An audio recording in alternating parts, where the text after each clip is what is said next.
All right. Okay, then it started. So, hello everyone. I hope you had a nice summer. We are back to a new semester, at least at California State University. I don't know about the rest of the world. Slowly we start beginning our academic life.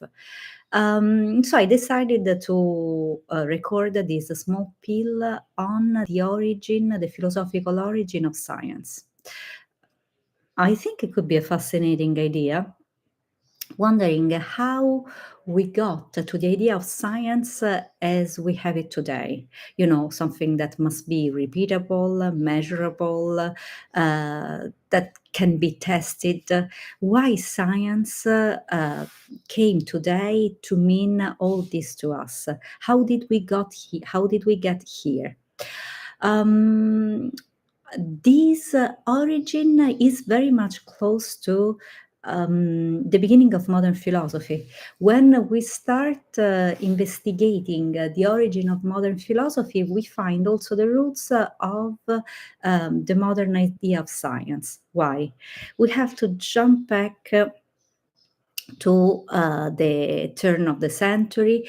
We have to jump back to the fire of Alexandria, the rise of Christianity, a very dark moment for the history of philosophy because we lost basically most of the knowledge we managed to gather together through especially Greek philosophy.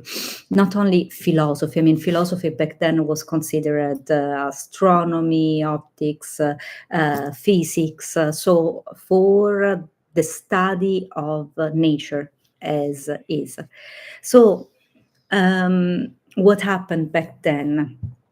A huge rise from below, from the people who needed attention and consideration, led to the fire of one of the most important library we had in humankind history.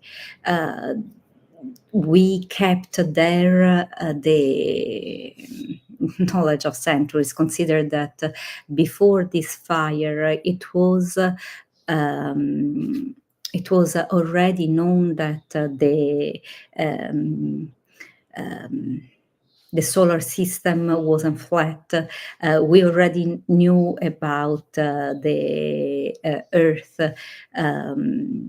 being spheric. You know, we had a very refined astronomical knowledge, which went lost. Mathematics, the notion of substance as matter that was composed by atoms.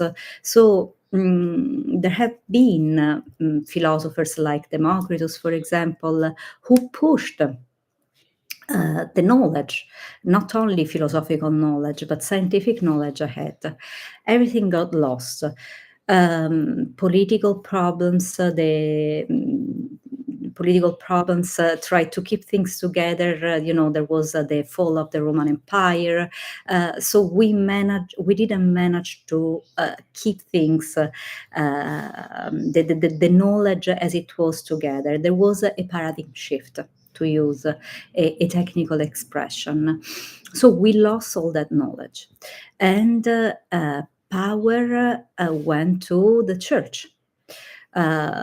It was an astute move from St. Peter, from Constantino and the Roman Empire to pledge this alliance between church and the state in order to keep a status quo of the political condition.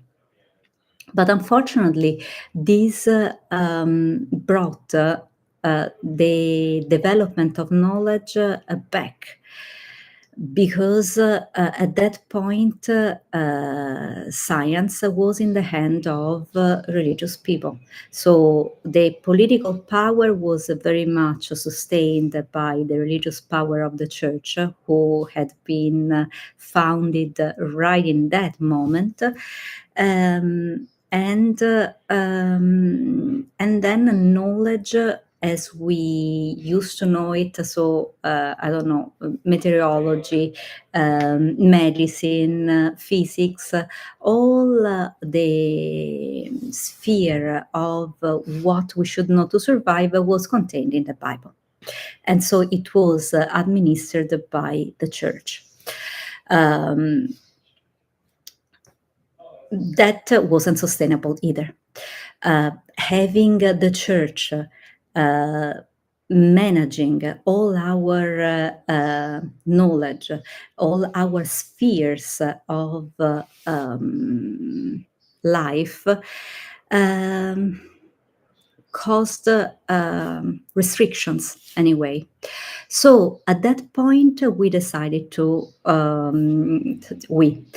some scientists decided to bring a solution that seemed at the time very affordable, very, enticing, because basically we proposed an idea of religion has to deal with the spirituality, with our values, with our morality, and so on, while science is focused on what can we measure in nature.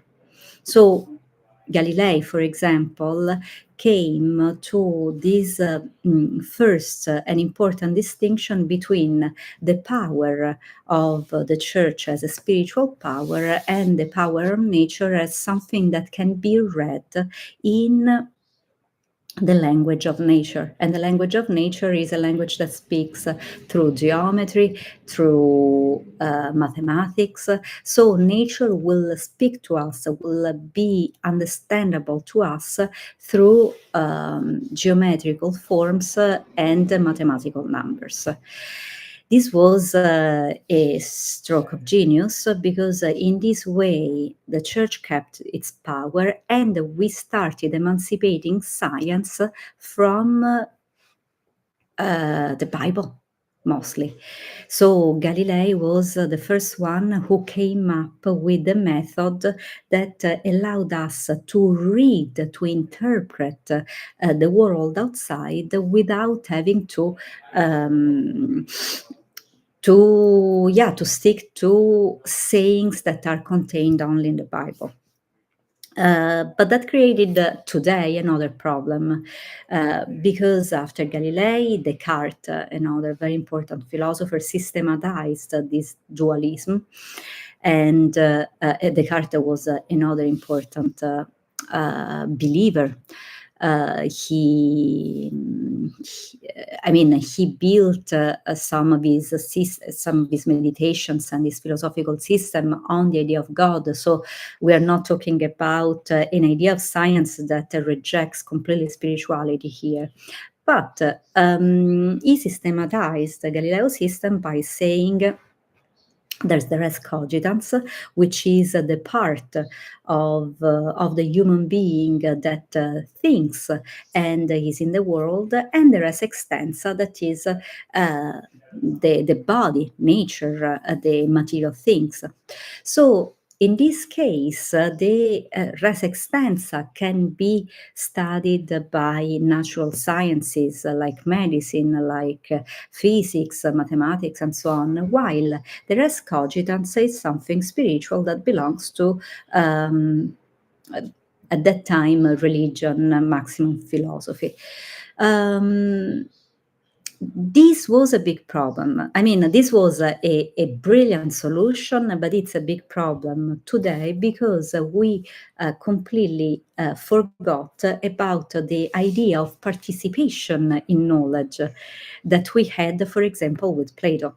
With Plato, the idea of knowledge was based on metessi, participation. We know something, we because we participate in the process of knowledge, because we make the knowledge we are part of. This was lost, and we still see today how the knowledge of our body is somehow separated from the knowledge of our spirit.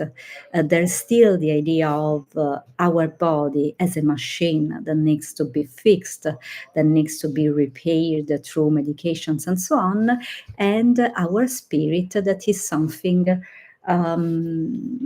that pertains to religion, psychology, and other subjects. And this creates problems because we are somewhat kept away from what belongs to us. Because when we're talking about science, it almost seems that these numbers, these constructions, are foreign from us. That's why we can trust them, because they don't have anything to do with the human being, with its specific thinking, its specific ideas. It's something higher, universal, bigger than us. And this might create some of the mistrust that with time we are cultivating towards science, which is clearly a pity, because we need to come back to a notion of science that keeps some of the Platonic idea of metessi, of this participation, so that the scientific knowledge is not this abstraction that is separated from us, but it's something that we find in our life world. It's something that we find in our understanding of how things work in our life, something that is immediately for us, that has a meaning for us. Okay, so this was my short philosophy pill. I hope you enjoyed, and see you next time. Bye, everybody.